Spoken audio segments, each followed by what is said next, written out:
बहुत समय पहले की बात है।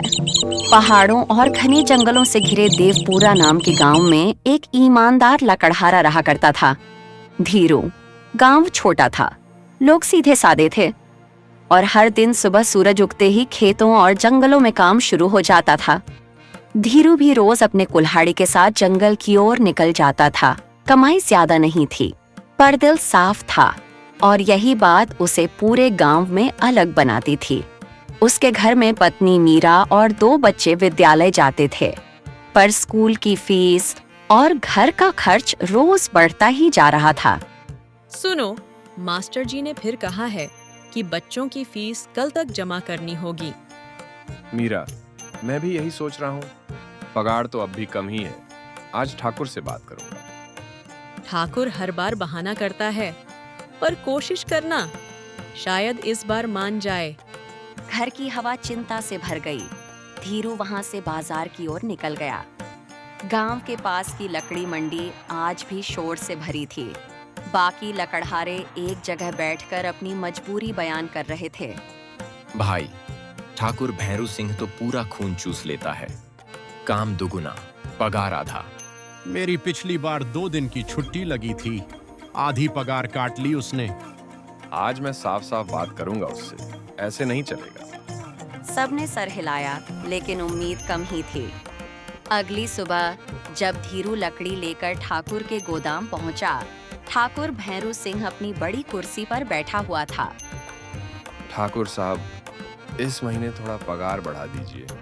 खर्च बढ़ गए हैं। पगार बढ़ेगी? अभी तो लकड़ी का भाव गिर गया है। ये लो 2000, और ज्यादा चाहिए तो कहीं और जाओ। पर साहब, हमारी बात तो 3000 में तय थी। अरे, बात बात में हिसाब, ले या छोड़। धीरू के पास लेने के अलावा कोई रास्ता न था। वह पैसे उठाकर चुपचाप चला गया। मीरा ने पैसे देखे और माथा पकड़ लिया। ये 2000 में घर कैसे चलेगा? और बच्चों की फीस? मीरा, शायद मुझे दूसरा काम भी ढूंढना पड़ेगा। सिर्फ यहाँ के भरोसे नहीं रह सकता। मीरा ने उसकी आंखों में देखा। उम्मीद और डर दोनों थे। अगले दिन धीरू काम खत्म करके गांव के दूसरे छोर पर काम ढूंढने निकल पड़ा। कहीं से भी मदद नहीं मिली। थक कर वह जंगल के रास्ते से लौट रहा था कि अचानक एक शेर भागता हुआ उसकी ओर आ गया। धीरू घबरा गया।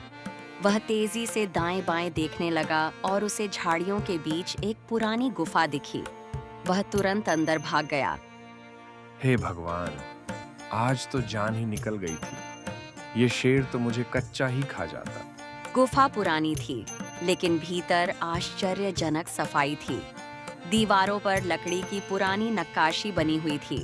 तभी उसकी नजर कोने में रखी लकड़ी की सुंदर पेटी पर पड़ी। जैसे ही धीरू ने पेटी को छुआ, गुफा में अचानक सुनहरी रोशनी फैलने लगी। एक आकृति उभरी, न कोई जिन्न न दानव, बल्कि वनदेव, जंगलों की रक्षा करने वाला आत्मा। डरो मत धीरू, मैं जानता हूँ तुम ईमानदार हो। तुम्हारा मन साफ है, इसलिए तुम इस गुफा में प्रवेश कर सके। धीरू सन्न रह गया। आप कौन हैं और ये पेटी क्या है? यह काष्ठ पेटिका है।